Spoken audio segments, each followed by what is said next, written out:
On the 26th of September 2009, it was reported that a violent group chanting ethnic, pro-ANC and threatening slogans attacked an Abalalai Basam Jondolo youth meeting (ABMYL) in the Kennedy Road informal settlement. The resulting violence left 2 people dead and hundreds or thousands displaced. Threatened with death, leadership of the ABM movement in Kennedy Road went into exile. 12 members of the movement were arrested and charged with public violence and murder. Following the attack, there was a controversial trial which was postponed many times amidst claims of political interference by ANC officials and framing by police and eventually thrown out of court. Attack on Kennedy Road informal settlement. On the 26th of September 2009, it was reported that at about 11 p.m. that evening a group of about 40 people entered the Kennedy Road informal settlement wielding guns and knives and attacked an Abalalai Basam Jondolo youth meeting. The attackers chanted ethnic and pro-ANC slogans, demolished residents' homes and threatened to kill named individuals associated with Abalalai Basam Jondolo. The attack was witnessed by the makers of the award-winning film, Dear Mandela. At about 5 a.m. the next morning 2 people were killed. Many others were injured and displaced in conflict, according to an Abalalai Basam Jondolo (ABM) press statement issued on the 27th of September 2009. As far as we know, 2 of the attackers were killed when people managed to take their bush knives off them. This was self-defense. The next day, reports indicate that, in the presence of police, a number of homes of ABM members were demolished by the same mob and hundreds or thousands fled the settlement. Claims of ANC complicity and involvement. It was reported by members of the Abalalai Basam Jondolo movement that the attackers were affiliated with the local branch of the African National Congress and that the attack was carefully planned and sanctioned by the local police. However, this has been denied by the ANC and the police, who blame a forum associated with Abalalai Basam Jondolo for the violence. However, academic research confirms that the attackers did self-identify as ANC members and that ANC leaders at municipal and provincial level later provided public sanction for the attack. The Mail and Guardian newspaper described the attack on Kennedy Road as a hatchet job and reported that 2 weeks earlier, Ethekwina, Durban, regional chairperson John McHugh, addressing the ANC's Regional General Council, had specifically condemned the ABM for trying to divide the tripartite alliance and that an ANC source had confirmed there was a battle for the hearts and minds of the people of Kennedy Road. There is a political twist to this thing. The Mercury newspaper later reported that the chairperson of the ANC's biggest and most influential region in KwaZulu-Natal, John McHugh, has been awarded tenders housing construction worth at least R40 million by the Ethekwina municipality. Abalalai Basam Jondolo claims to have been at the forefront of exposing local government corruption, especially in the allocation of housing. The KwaZulu-Natal Department of Safety and Security held meetings for stakeholders after the attack. However, these were condemned as unrepresentative by church leaders, ABM representatives, and a survey by the Mail and Guardian newspaper which described them as a sham. ABM said that they are victims of a purge and that they refused to sit side by side with their attackers and have called for an independent investigation into the attacks that should, in the interests of justice and truth, carefully and fairly investigate the actions of everyone, including the local and provincial ANC, the police, the intelligence services, the prosecutors, the courts and our movement, its various subcommittees and our supporters. Following the attack, ABM and the KRDC, democratically elected structures, were removed from the settlement and the provincial government replaced these structures with an unelected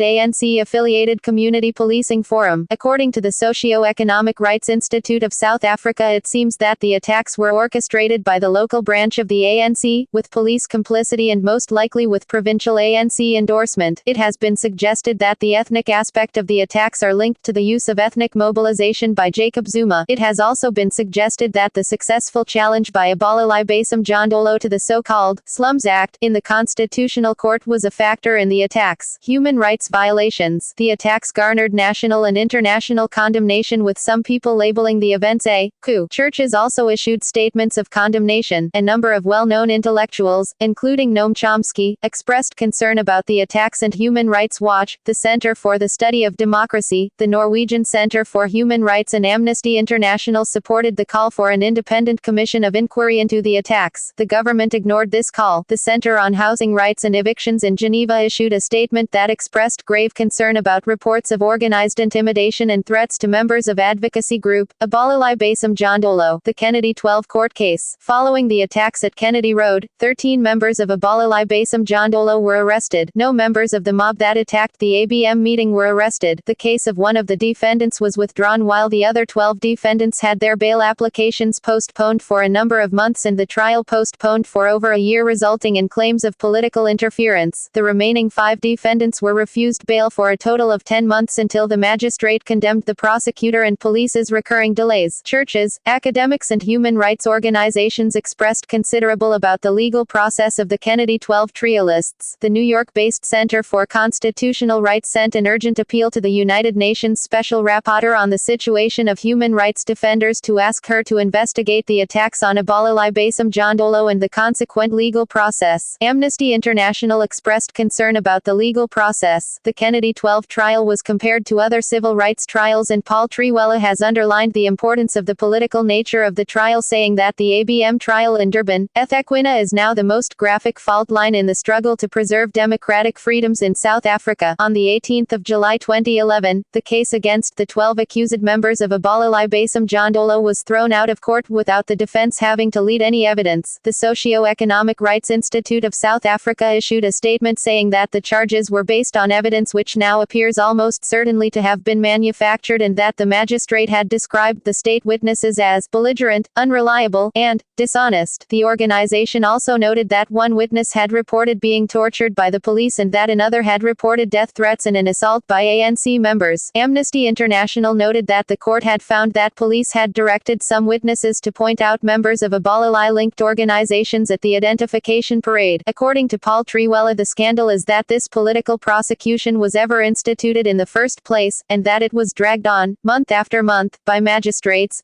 prosecution and police without a shred of reliable evidence, with plentiful evidence, rather, of manipulation and intimidation of witnesses by the police and local ANC structures. Abalalai Basam Jandolo is currently suing the police for the failure to intervene in the attacks. Academic research, The Work of Violence, A Timeline of Armed Attacks at Kennedy Road, Carrie Chance, School of Development Studies Research Report, July 2010. The Work of Violence, Armed Attacks at the Kennedy Road Shack Settlement, Carrie Chance, Rhodes University, March 2011. Report on the attack on Abalalai Basam Jandolo in the Kennedy Road Settlement by Malavika Vardik, Development Planning Unit of University College London, 2009. Marie Hutch-Zermeyer, 2011. Cities with Slums, From Informal Settlement Eradication to a Right to the City in Africa, University of Cape Town Press, Cape Town. Video documentary. Documentary video, Violent Mob Attacks at Kennedy Road Settlement Target Leaders of Abalalai Basam Jandolo, the 29th of December 2009. Notes and references.